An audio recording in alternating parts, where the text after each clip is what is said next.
এই দুই শ্রেণীর মানুষ সবথেকে বেশি জাহান্নামী হবে। বলা চলে জাহান্নামের সংখ্যাগরিষ্ঠ লোক যারা জাহান্নামে যাবে তাদের মুখ্য দোষ হবে তারা পৃথিবীতে এই দুইটি পাপ করেছে।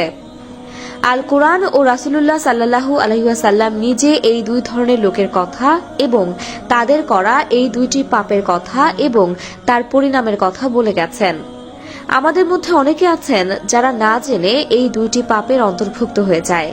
তাই আপনি যদি একজন মুসলিম হন তাহলে পুরো ভিডিওটি দেখুন। এমনও হতে পারে আপনি আপনার অজান্তেই এই ভুলগুলো করে ফেলেছেন।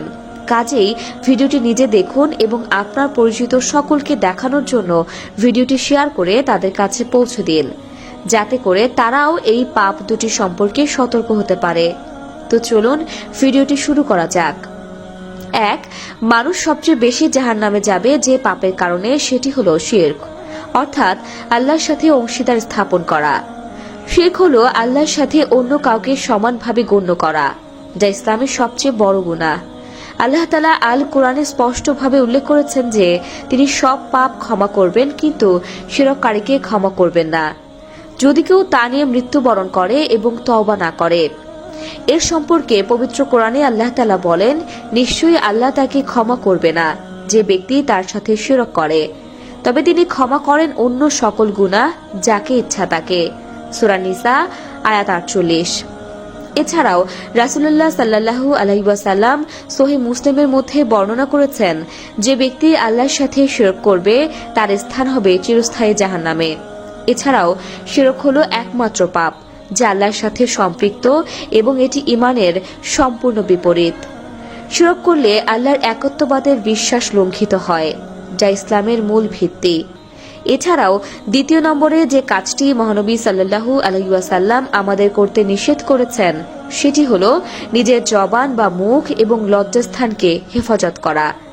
মুখের গুনাহ যেমন মিথ্যা বলা, গীবত করা, অপবাদ করা, অশ্লীল ভাষা ব্যবহার করা, অন্যকে আঘাত করে কথা বলা ইত্যাদি কারণে মানুষ সবথেকে বেশি জাহান্নামে যাবে। মহানবী সাল্লাল্লাহু আলাইহি ওয়াসাল্লাম বলে গেছেন যে মানুষ সবথেকে বেশি জাহান্নামে যাবে তার মুখের গুনাহের কারণে। এর সম্পর্কে মহানবী সাল্লাল্লাহু আলাইহি ওয়াসাল্লাম তিরমিজি শরীফের 2004 নম্বর হাদিসে বর্ণনা করেন, মানুষকে সবচেয়ে বেশি জাহান্নামে নিক্ষিপ্ত করা হবে তার মুখ এবং তার যৌন অঙ্গের কারণে। এছাড়াও সহিহ বুখারী 6478 নম্বর হাদিসে মহানবী সাল্লাল্লাহু আলাইহি ওয়াসাল্লাম আরো বলেন, যে ব্যক্তি আমাকে মুখ এবং যৌন অঙ্গের ব্যাপারে নিশ্চয়তা দিতে পারবে আমি তাকে জান্নাতে নিশ্চয়তা দিব। সুবহানাল্লাহ। মুখের গুনাহের মাধ্যমে মানুষের প্রতি ক্ষতি এবং অসামঞ্জস্য সৃষ্টি হয়।